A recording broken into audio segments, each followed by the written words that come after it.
Representative Peter King went on CNN to talk about the NSA, and boy did he make an ass of himself.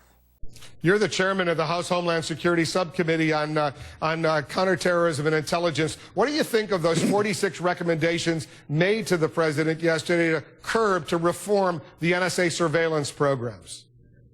Wolf, I'm really opposed to them. First of all, there is no NSA scandal. To me, this is this commission, this group is caving into political correctness. The fact is, there are no Americans who have had their rights violated. No American citizens' calls are being listened to unless they are in contact with terrorists. No one's name is on file. No one's address is on file. This is a totally phony issue. And when I see someone like Rand Paul, who's a member of my party, somehow comparing Snowden and General Clapper, what is happening to our country when the United States Senator compares a traitor with an American hero like General Clapper? He said that on this program yesterday. Yes, I'm going to play that clip for you. Here's Senator Rand Paul talking about James Clapper, the Director of National Intelligence, the accusation he makes that he deliberately lied to Congress about the NSA surveillance programs and the comparison to Snowden. Listen to this. Clapper's lying to Congress is probably more injurious to our intelligence capabilities than anything Snowden did, because Clapper has damaged the credibility of the intelligence apparatus, and I'm not sure what to believe anymore when they come to Congress. All right, he's a fellow Republican. What do you say to him?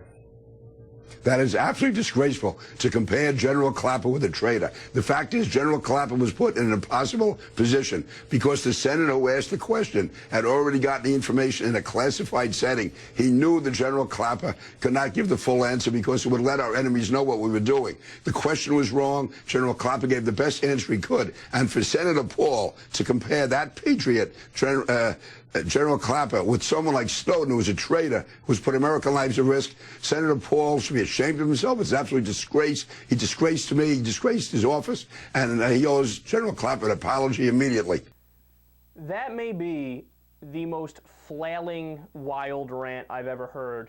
At no point did it come within miles of touching something that's anything that was factually correct. He's just like, you know, Rand Paul, I don't like you. All right, so let's go through a couple things here, even though I don't want to, but we will.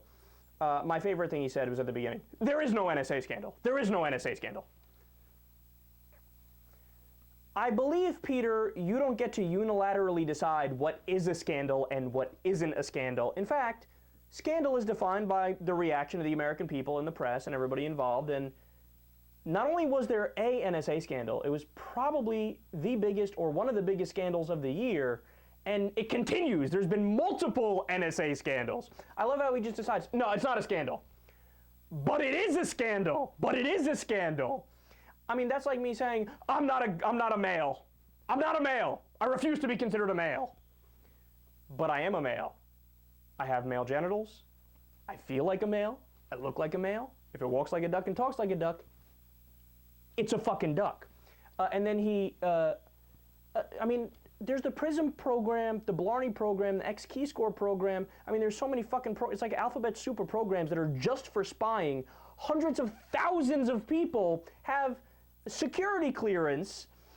It's private companies that we've rented out all the work to, so they all have our personal information. They have huge metadata stations collecting all of our phone calls, all of our email addresses, all of our emails, all of our text messages, you name it, all of our stuff that we've done like online, even if you type in something and then delete it and you don't even send it in an email, they have that stored. That's what the X-Keyscore program spoke about. And he says, oh, there's no abuse, that's nonsense. Really? Then why has there been multiple stories? One during the Bush administration when the NSA was spying on international sex phone calls between our soldiers and their significant others. And even recently, a Snowden release talked about how people at the NSA were spying on their ex-boyfriends and girlfriends all the time. So you're wrong about everything you said. It's kind of amazing how wrong you are.